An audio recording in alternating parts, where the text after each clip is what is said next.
सशस्त्र सैन्य समारोह के आज के इस शुभारंभ कार्यक्रम में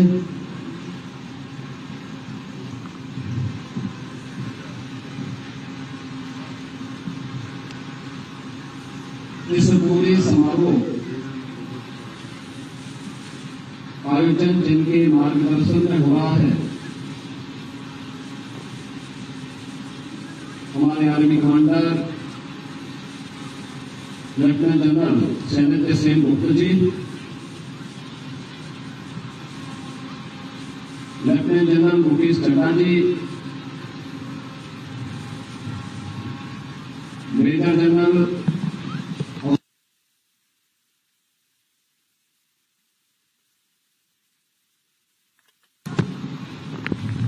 मोहन कुमार सिंह जी, हमारे सशस्त्र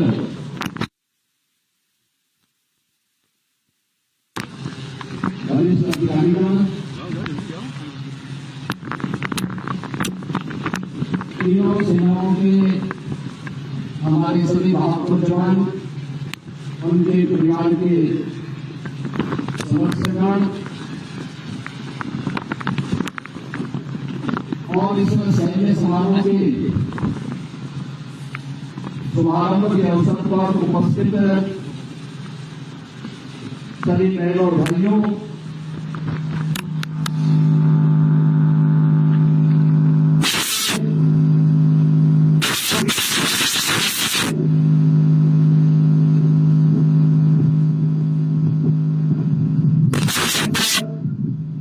सैन्य समारोह के इस शुभारंभ के अवसर पर इस भव्य शो को देखने और सशक्त एवं आत्मनिर्भर हो रही भारतीय सशस्त्र बलों के इस प्रदर्शन से अत्यंत प्रसन्नता और गौरव की अनुभूति हुई है। मैं सबसे पहले इस समारोह में मुझे आमंत्रित करने के लिए माननीय रक्षा मंत्री जी का,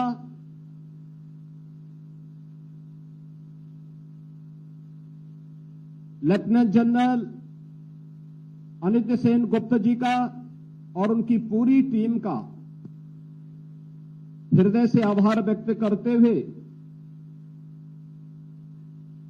प्रदेश की राजधानी में इस समारोह को आयोजित करने के लिए हृदय से धन्यवाद देता हूं और इस समारोह के भव्य शुभारंभ के अवसर पर भी अपनी बधाई और शुभकामनाएं देता हूं। हम सब जानते हैं कि भारत की सेना दुनिया की एक अद्वितीय सेना है,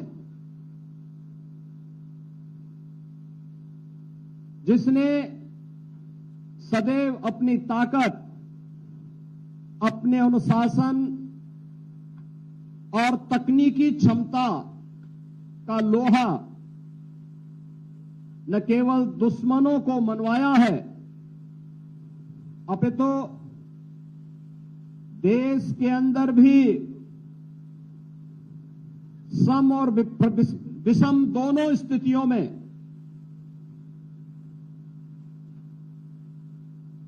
एक सकारात्मक भूमिका के साथ कार्य करते हुए अपना उत्कृष्टतम प्रदर्शन और सहयोग सदैव दिया है। यह भव्य समारोह आदरणीय प्रधानमंत्री जी के एकीकृत कमांड, जिसमें थल, नभ और जल तीनों प्रकार की सेनाओं के एकीकृत समन्वय से कैसे हम आसानी से दुश्मन को परास्त कर सकते हैं, उस पर विजय प्राप्त कर सकते हैं, उसकी एक झांकी भी हम सबके सामने प्रस्तुत करता है। मैंने इस समारोह में नई पीढ़ी के उन्नत सैन्य उपकरणों का हम लोगों ने प्रदर्शन देखा है। हमारी सुदृढ़ होती हुई रक्षा शक्ति को भी हम लोगों ने अपनी आंखों के सामने प्रदर्शित होते हुए देखा है। पैरा कमांडो का शौर्य, पूर्ण कार्रवाई, सेना के प्रशिक्षित श्वान दस्ते का अद्वितीय प्रदर्शन और घुड़सवार दल का भी उत्कृष्ट ट्रेनिंग हम लोगों ने जहां यहां देखा है, वहीं आधुनिकता, कॉम्बैट ड्रोन और स्वार्म ड्रोन की ताकत, यह आज हमारी सेना को दुनिया की एक पेशेवर दक्षता का प्रतीक बनाती है। इस कार्यक्रम में तीनों सेनाओं द्वारा ज्वाइंटमैनशिप और इंटीग्रेशन के माध्यम से जो बेहतरीन तालमेल का समन्वय प्रस्तुत किया गया है, वह हमारी सैन्य बलों की बढ़ती हुई सैन्य ताकत के साथ ही राष्ट्रीय सुरक्षा ढांचे के प्रति 140 करोड़ भारतवासी को आश्वस्त भी करती है। थल सेना, वायुसेना और नौसेना के एकजुट होकर कार्य करने का यह परिणाम है कि आज हमारे देश की सीमाएं सुरक्षित हैं और हम हर चुनौती का मुकाबला कर सकते हैं। हमें याद रखना चाहिए कि हमारे सशस्त्र बल केवल एक रक्षा ढांचा मात्र नहीं, बल्कि यह हमारी राष्ट्र की सुरक्षा की एक मजबूत नींव भी है। हमारे वीर जवान अपनी जान की परवाह किए बगैर देश की सेवा में तत्पर रहते हैं।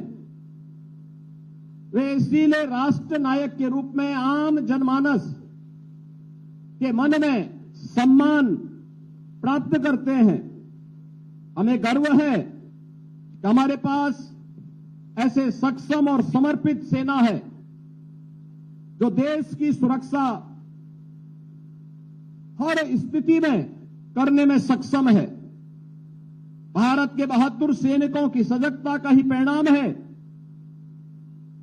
कि आज विपरीत परिस्थितियों के बावजूद भारत पूरी मजबूती के साथ अपनी सीमाओं की सुरक्षा करने और बड़े से बड़े षड्यंत्र को विफल करने में सक्षम है। हमारे बहादुर जवानों का शौर्य और पराक्रम 140 करोड़ भारतवासियों को एक नई आश्वस्ति प्रदान करता है। यह हमारा सौभाग्य है कि देश की आबादी का यह सबसे बड़ा राज्य उत्तर प्रदेश 25 करोड़ की आबादी हमारे देश की इस राज्य में निवास करती है और यह वीरों की भूमि है। देश की सुरक्षा के लिए हर युद्ध में हमारे नौजवानों ने महत्वपूर्ण योगदान दिया है। अनेक वीरों ने अपने शौर्य और पराक्रम से देश और प्रदेश का गौरव बढ़ाया है। प्रदेश सरकार सेवारत सैनिकों, सेवानिवृत्त सैनिकों और वीर नारियों के कल्याण के लिए पूरी प्रतिबद्धता के साथ कार्य कर रही है। देश की सीमाओं की रक्षा में अपने प्राणों की आहुति देने वाले सैनिकों के परिवारजनों को राज्य सरकार 50 लाख रुपए की अनुग्रह राशि शहीद परिवार के एक सदस्य को उत्तर प्रदेश शासन की शासकीय सेवा में समायोजित करने और शहीद सैनिक की स्मृति को जीवंत बनाए रखने के लिए उनका स्मारक अथवा उनके नाम पर किसी संस्था का नामकरण करने का कार्य भी कर रही है। हम सब जान रहे हैं कि गत 10 वर्ष के अंदर आदरणीय प्रधानमंत्री श्री नरेंद्र मोदी जी के नेतृत्व में भारत रक्षा उत्पादन के क्षेत्र में आत्मनिर्भरता के लक्ष्य को प्राप्त करने के लिए तेजी के साथ आगे बढ़ा है। फरवरी 2018 में लखनऊ में आयोजित इन्वेस्टर समिट में आदरणीय प्रधानमंत्री जी ने देश के अंदर 2 डिफेंस मैन्युफैक्चरिंग कॉरिडोर की घोषणा की थी। उसमें से एक उत्तर प्रदेश में 6 नोड पर स्थापित हो रहा है। प्रदेश सरकार ने इन 6 के 6 नोड पर रक्षा मंत्रालय के साथ बेहतरीन तालमेल स्थापित करते हुए कार्य को आगे बढ़ाया है। डिफेंस इंडस्ट्रियल कॉरिडोर में लखनऊ में डीआरडीओ, ब्रह्मोस का और झांसी नोड में भारत डायनेमिक्स लिमिटेड द्वारा 2 महत्वपूर्ण परियोजनाओं को स्थापित करने की कार्रवाई तेजी के साथ आगे बढ़ रही है। इन परियोजनाओं से देश की सैन्य शक्ति मजबूत होगी और राष्ट्रीय सुरक्षा को भी बल मिलेगा। आधुनिकतम उपकरण और तकनीक का विकास भारत की ही धरती पर होगा, जिससे हमारी सेना और भी मजबूत होगी। राष्ट्र रक्षा के इन प्रयासों में उत्तर प्रदेश सदैव अग्रणी भूमिका का निर्वहन करेगा। डिफेंस कॉरिडोर से प्रदेश के युवाओं को व्यापक स्तर पर रोजगार के अवसर भी सुलभ हो रहे हैं। प्रदेश की राजधानी लखनऊ में फरवरी 2020 में डिफेंस एक्सपो का सफल आयोजन किया गया। डिफेंस कॉरिडोर में निवेश की दृष्टि से आयोजन अत्यंत महत्वपूर्ण सिद्ध हुआ। उत्तर प्रदेश में डिफेंस सेक्टर से संबंधित HAL, ऑर्डिनेंस फैक्ट्रियां, भारत इलेक्ट्रॉनिक्स लिमिटेड आदि पहले से ही कार्यरत हैं। मुझे विश्वास है कि सशस्त्र सैन्य समारोह हमारे समाज और विशेष रूप से युवा पीढ़ी को एक नई प्रेरणा प्रदान करेगा।